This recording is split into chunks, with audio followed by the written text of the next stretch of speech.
മലപ്പുറം ജില്ലയിലെ ഹൈസ്കൂൾ തൊട്ട് +2 വരെ പഠിക്കുന്ന വിദ്യാർത്ഥികൾക്ക് വേണ്ടിയിട്ടാണ് നമ്മുടെ ഈ വീഡിയോ. സ്കൂളിലോ അല്ലെങ്കിൽ സ്കൂളിന്റെ പരിസരത്തോ തല്ലുകൂടുന്ന വിദ്യാർത്ഥികളെയും, അതായത് മെയിനായിട്ട് +1 +2 പഠിക്കുന്ന വിദ്യാർത്ഥികളാണ് ഉദ്ദേശിച്ചത്. അതിന്റെ കൂടെ ലൈസൻസ് ഇല്ലാതെ സ്കൂളിലേക്ക് വണ്ടി കൊണ്ടുവരുന്ന വിദ്യാർത്ഥികളെയും, ഈ രണ്ട് ടീംസിനെയും പൊക്കാൻ വേണ്ടിയിട്ട് ഓപ്പറേഷൻ ലാസ്റ്റ് ബെൽ എന്ന പേരിൽ ഒരു പ്രത്യേക പരിശോധന തുടങ്ങിയിരിക്കുകയാണ് മലപ്പുറം പോലീസ്. അപ്പോ മലപ്പുറം ജില്ലയിൽ സ്കൂളിൽ പഠിക്കുന്ന നിങ്ങളുടെ ഫ്രണ്ട്സിനും എല്ലാ കസിൻസിനും ഈ വീഡിയോ വേഗം അയച്ചു കൊടുത്തു. ഈ പ്രത്യേക പരിശോധന തുടങ്ങിയിട്ട് കഴിഞ്ഞ 2-3 ദിവസത്തിൽ മാത്രം 200ഓളം വണ്ടികളാണ് മലപ്പുറം പോലീസ് പിടിച്ചെടുത്തിരിക്കുന്നത്. ഇതിൽ തന്നെ 50ഓളം പേർക്കെതിരെ പോലീസ് കേസും രജിസ്റ്റർ ചെയ്തിട്ടുണ്ട്. 14 എണ്ണം മാത്രം വിദ്യാർത്ഥികൾക്കെതിരെ ഉള്ളൂ.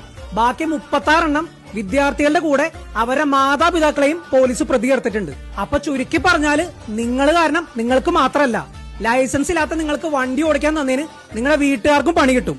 അപ്പോ ഇനി തൊട്ട് അങ്ങോട്ട് ആവശ്യമില്ലാണ്ട് ബാക്കി പിള്ളേരുടെ കൂടെ തല്ലുകൂടാനോ അല്ലെങ്കിൽ ലൈസൻസ് ഇല്ലാത്തതുകൊണ്ട് വെറുതെ വണ്ടി എടുത്ത് പുറത്തിറങ്ങാനോ ആരും നിൽക്കണ്ട. പ്രായപൂർത്തിയാകാത്ത ലൈസൻസ് ഇല്ലാത്ത നിങ്ങളെ വണ്ടി ഓടിച്ച് പിടിച്ചു കഴിഞ്ഞാല് മലപ്പുറം പോലീസ് കേസെടുക്കൽ മാത്രമല്ല കേട്ടോ ചെയ്യണേ, എല്ലാവർക്കും 30,000 രൂപ വെച്ചിട്ട് ഫൈനും അടിച്ചു കൊടുക്കുന്നുണ്ട്. അപ്പൊ എല്ലാവരും സൂക്ഷിച്ചോ.